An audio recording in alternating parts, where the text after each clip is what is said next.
and welcome to the Godly Playroom in Wetaskiwin. My name is Sherry Krause, and with me today are Jackie and Ruth. And I'm so glad you could join me for our story and our wondering today. First, we will get our light.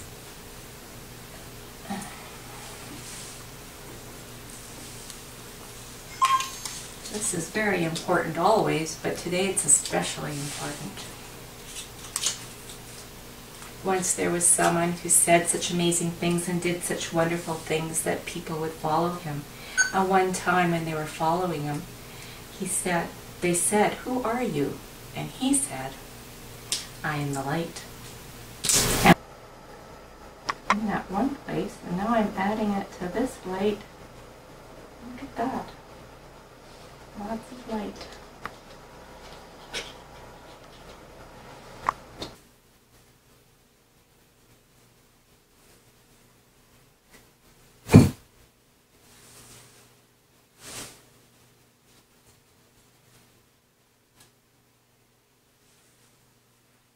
Well, I hope you've been enjoying the longer days. I know I sure have. I really enjoy it when I get up in the morning and there's light. I'm not getting up in the dark all the time. And when I go feed my cats in the evening, I can go out there without a flashlight. It's such a good feeling.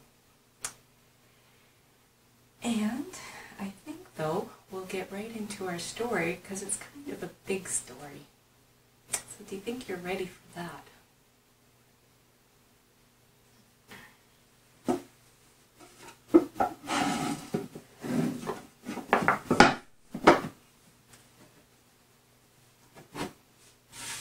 This is the greatest parable.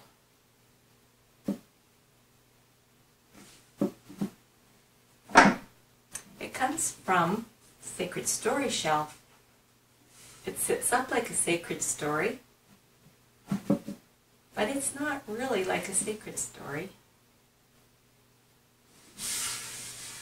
It's gold, like a parable, and it's got a lid like a parable. But it's not really like a parable. Look at its shape. It's a triangle, not a square. At the top, it has a purple cross on it. It's sort of like we're getting ready for the mystery of Easter. But it's not a liturgical story. It's not on the liturgical shelf. It came from the New Testament shelf. And if you look close, there's 4 little crosses on it. They are for the gospel writers, Matthew, Mark, Luke, and John. The stories that we're going to hear today come from the Gospels.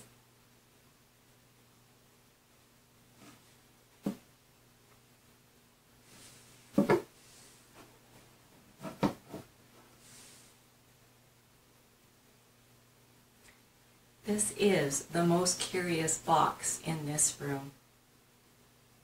It's so curious that we need to have a prologue before we tell the story. A prologue is something that comes before a story, sort of like the prologue in John's Gospel. This prologue has some tricks with words in it. It's about the words in the Gospels and the Word. In the beginning, there was the Word.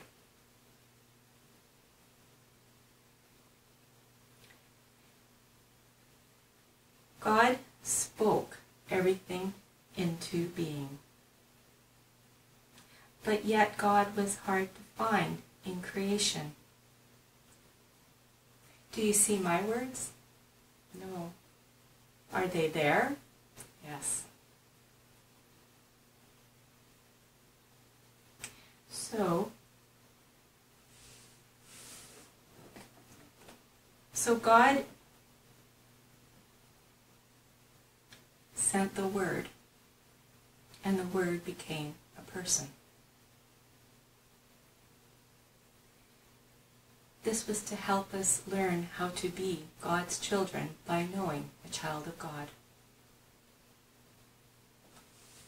Now we'll hear more about that story if you're ready.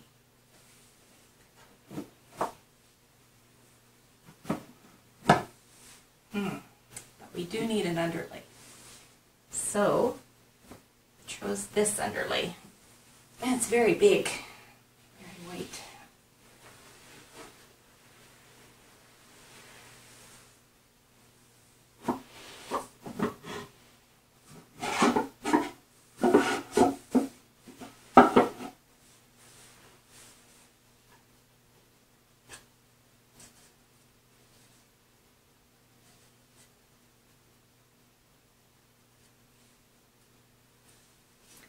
This is the Mother Mary, and this is the Angel Gabriel, full of light.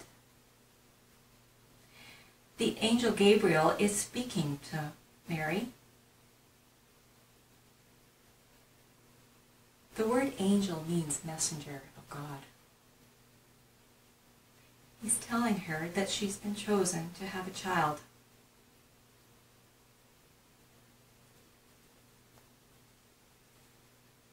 And in time, she had a child.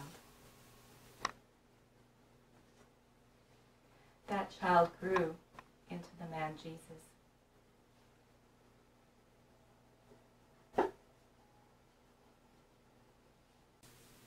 One day Jesus took his friends, 3 of his friends, they were disciples, up the mountain. Here you can see the 3 men looking at the 3 men in the distance, full of light. They are Moses, Elijah, and Jesus. The 3 men looking on are Peter, James, and his brother John. Moses and Elijah lived hundreds of years before Jesus. Then a cloud came and they were overshadowed.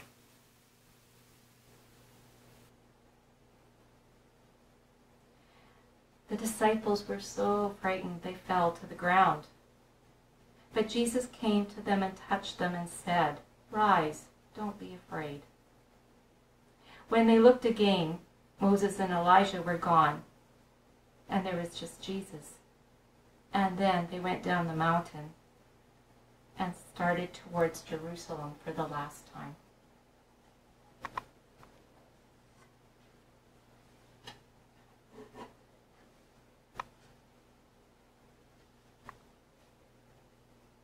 And then they came to Jerusalem. And on Good Friday, Jesus died on the cross, and he was placed within a rock tomb, and a large stone was rolled over like a locked door. On Holy Saturday, the darkness overshadowed him. And then, on Sunday, the first Easter, the women came and found the stone had been rolled away. And Jesus was with them, and with the first followers of him in a different way.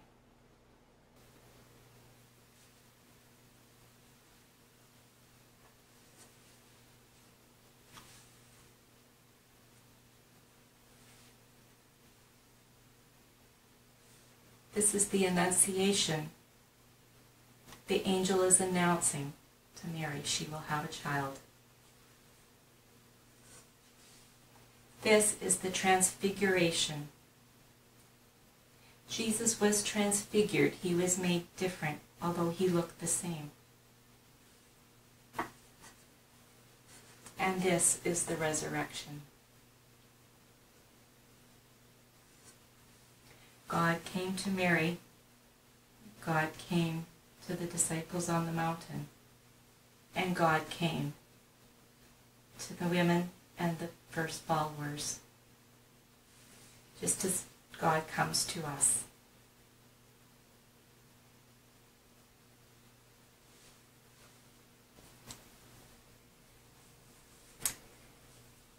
So that's a lot of story to wonder about. There's even more to this story. This is just the first part. There's other parts to it, and I hope that someday you'll get to hear that part of the story too. But for this part of the story, we're not going to have any wondering questions. There's already a lot to wonder about. So I'm going to start to put the story away, and you can think about what you're going to do for your response time. The Annunciation.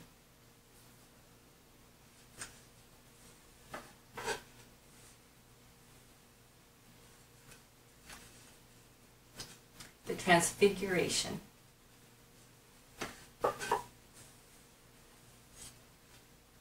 And the Resurrection.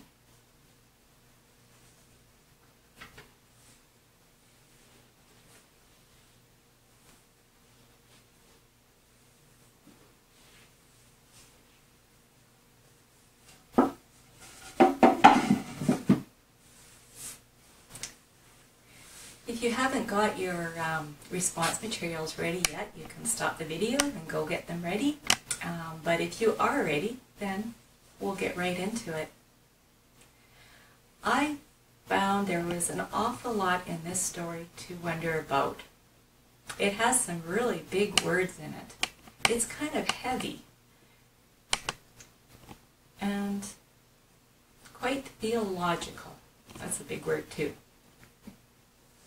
So it took me a long time to decide what I would do for a response. I had to really think about the story for a long time. So if you have to do that, that's just fine. So when I finally did think about a response, what I thought about in this story was all the light in it. In the first one, with the Annunciation, there was light. The angel Gabriel was full of light. And there was the light of the birth of a new baby. And in the Transfiguration, the figures on the mountain were full of light. And I thought about the light of finding a place and a purpose. And then there was all the light in the last one, in the Resurrection, because Jesus became the light of the world. So I decided I'm going to think about light. And I do my response sign. So I have some dark paper here, because it's always easier to see the light when there's some dark too. So one of my favorite things that are made of light is the sun. I found a little puff ball. Here's a little puff ball. That's my sun. It even has little things coming off of it. It's just perfect. So there's the sun. So that's one kind of light, made up of atoms fusing. It's quite fascinating. And what else do we see for light? Oh, in the nighttime we see stars. Yes, I found some little stars, and they're even the shape of stars, so I don't have to cut them out, so that's awesome. I'll put some stars in the sky. But stars are actually just suns in other solar systems.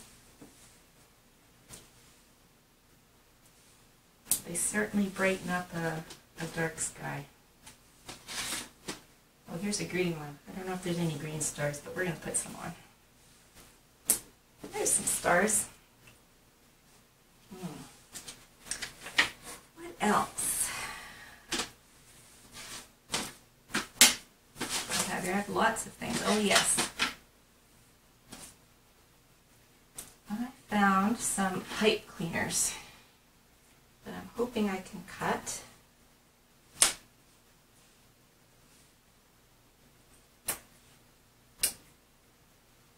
That's good. So you know what these are? They're logs. Because I like campfires.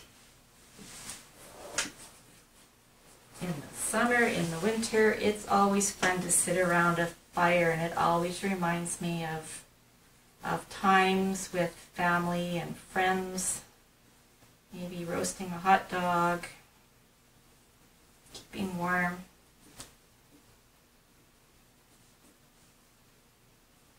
It makes such a nice light on a dark night.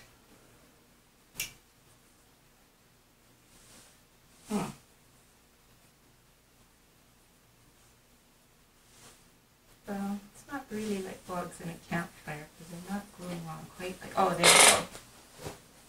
Oh, okay. I think I need more glue. Here's some tissue paper. So I think I can make that into little flames.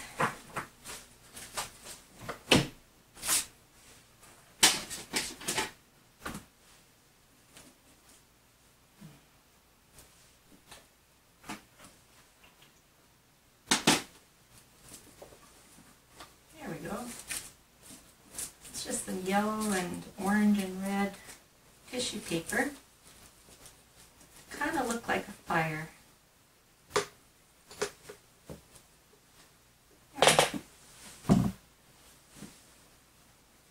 What else do I have here? Oh, you know what this kind of reminds me of is the creation story, the very first day. The very first day there was light. And it was all the light that was light. So I could make, oh I know, a candle. That's a very important one, because that reminds us of the light of the world. And I am the light. I'll make that one with crayon. There we go, there's a candle. Kind of. I'm better at gluing things on than I am of drawing. And I've got some string here, colored string. Not all the colors. I could use a few more colors. But what also reminds me of light are rainbows. Because a rainbow is actually light that has of different wavelengths. Been broken into the different wavelengths, and yet it's all just light. So it just yes, the waves, different wavelengths, and so this kind of reminds us of all the different wavelengths and diversity there is, but it's still all just light.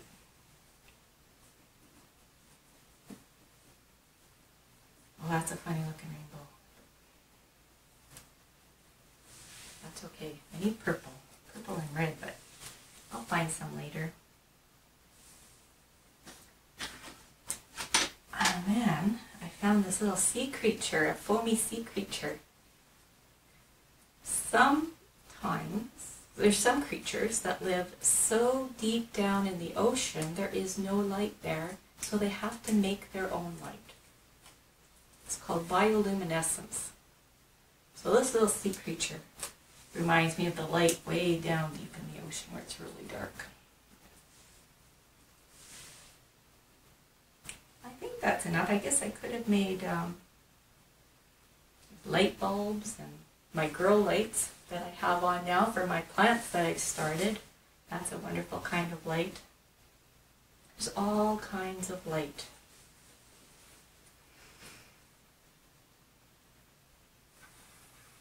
So I hope that you found something to do in response to this story. And pretty soon we're going to get ready for feast. So you can stop the video and find something for feast. Welcome back. I was just thinking about our story today and about response time, and it reminded me of a song that I really like. But I won't sing it for you because you wouldn't want to hear that. So I'll say the words. I am the light of the world. You people come and follow me. If you follow and love, you'll learn the mystery of what you were meant to do and be. Amen.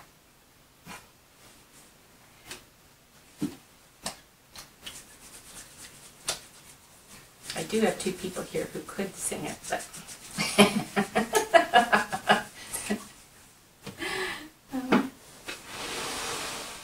I'm ready for my water.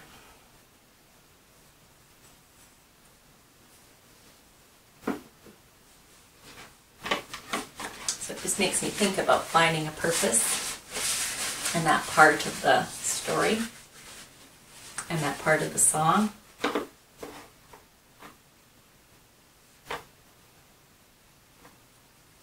I think though that time really changes over time. A little bit of very crumbly pumpkin cake here. I made it from my pumpkins, but it's very crumbly. Because I think when I was a child and a teenager, my purpose was to go to school and to play and to learn about the world. And then when I got older, I decided to have a career as a medical laboratory technologist. And for many years that was my purpose. And it was a very rewarding and challenging and it's a hard job, but it was very much worth it because I could help people and I could do science. So then later I became a mom. That was a very big purpose. A very wonderful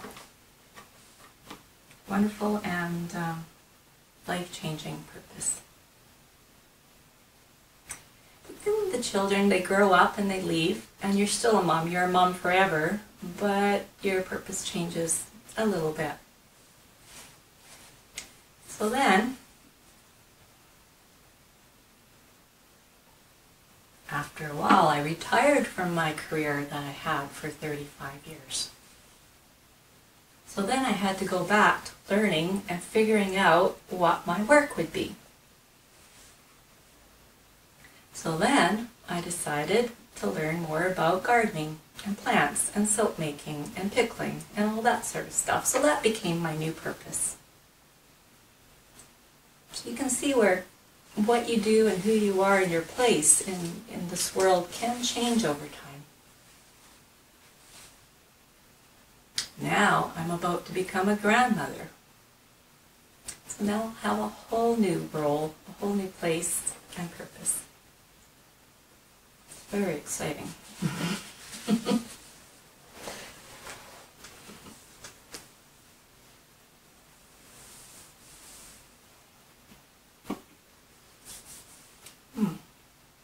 It's crumbly, but pretty good. I wonder if this week you'll think about some of that, what your work will be, what your purpose will be, and where you can find the light in that. But I think it's time to change our light.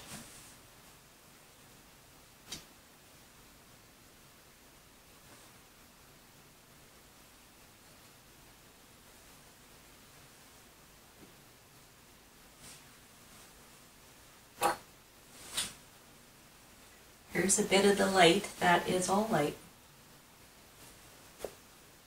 I don't change it. Oh, it's sort of like words. Can't really see it, but it's there.